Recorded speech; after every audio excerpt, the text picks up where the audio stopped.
Okay, I'm going to go through all of the questions and I'm going to read them to you. So if you ever cannot read the question, then go ahead and go back and to this video and you can hear me read the question to you. The first one says, Jasmine and Roland each use unit squares to tile a piece of paper. Their work is shown below. Can one of the arrays be used to correctly measure the area of the piece of paper? So on this one, you need to tell me, would you use Jasmine's array or would you use Roland's array to correctly measure the area?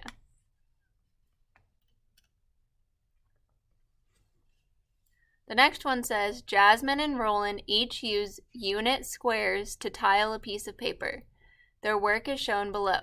Can one of the arrays be used to correctly measure the area of the piece of paper? So you should have picked which one you could use to correctly measure area.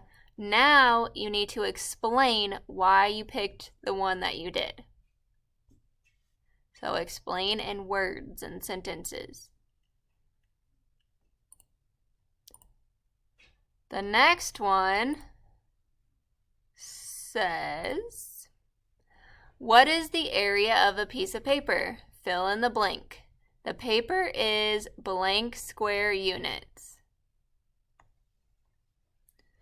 Jasmine thinks she can skip count by sixes to find the area of her rectangle. Is she correct?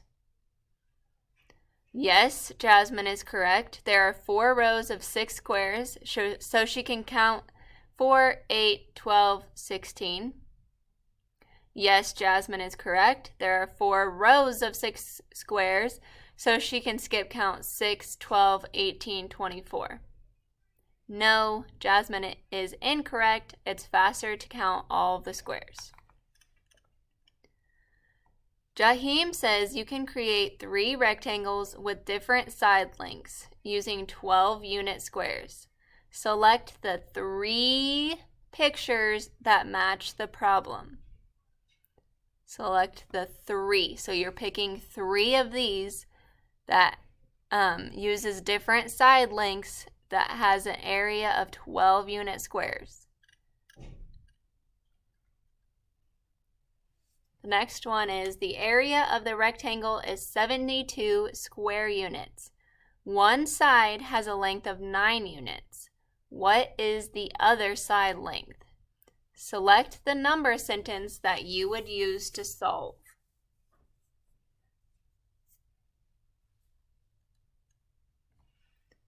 The area of the rectangle is 72 square units.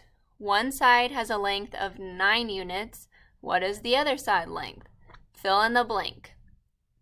The other side is blank units. So now you're solving the problem that you just did up here. Jack started to draw a grid inside the rectangle to find its area. Select the skip count sequence that you could use to find the area of this rectangle. So what could you skip count by to find the area of this rectangle that you see here? Jack started to draw a grid inside the rectangle to find its area. Select the multiplication problem that you could use to find the area.